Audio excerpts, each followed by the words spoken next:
So we got the dreaded check emission system code. So we're gonna look it up and see what codes we have. Check the scanner. So on this vehicle, we previously tested the solenoids on the charcoal canister. We put power to it, and we found that it was working. The solenoids were working, but we found this solenoid here, Evap solenoid, in the engine bay. So there's the engine, and that one right there. What we did was we actually disconnected the hoses. There's two hoses, and we put power to it, and we pushed air through, and the air actually wasn't able to flow through. The solenoid was clicking, but it didn't sound like a healthy click. So we put air through it, and we found that it actually isn't flowing. We need some compressed air to push through here.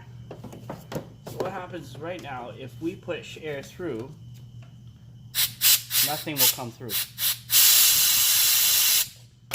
We got a connector, and we're gonna run some power. We're gonna disconnect the solenoid. Plug it here. So we have our wires here. The plug is connected there, and we'll just put positive and negative power. We'll just connect to the battery, and you'll hear the solenoid click. You can hear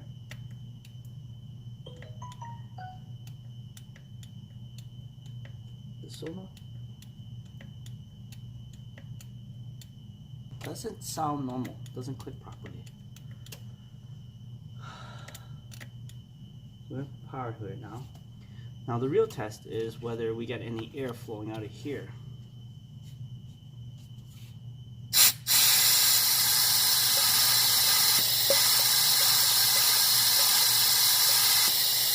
Yep, we got flow now. So we disconnect the power. We connect the power and no flow again. Let's try something. For the sake of this test, I'm gonna tape a piece of tissue here and see if that'll work.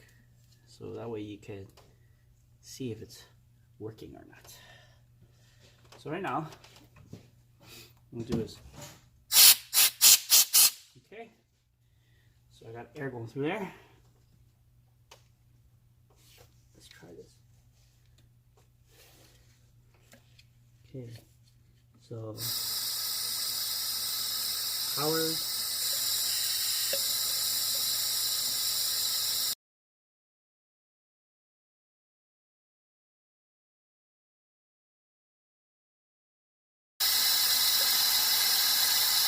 Okay, power on. Okay, it's flowing. Power off. Power on. Power on. Off. On.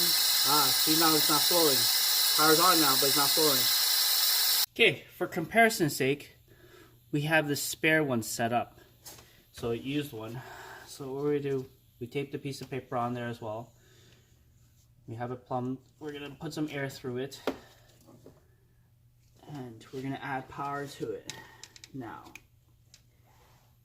check the consistency out.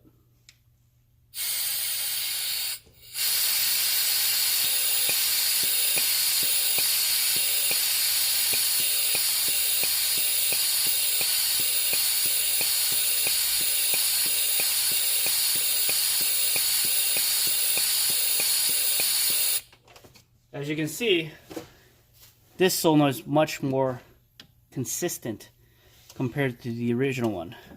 So we're going to replace that. Okay, that's our comparison video for the purge solenoid on how to test the purge solenoid for this Honda Pilot. I believe this is the same system as for the MDX. So you can use this procedure to test the MDX as well. All right, hope this video helps. Again, this video is just for testing purposes. That way, for those who don't have the diagnostic tools to activate that purge solenoid, or the different diagnostic tools for testing, such as the vacuum pump, most will have, not most, but like some of you will have a compressed air, so you're able to test that way just by a simple thing as adding connector power to the solenoid, giving it power. That way you're able to test the activation of the solenoid. All right, hope this video helps. Thanks for watching.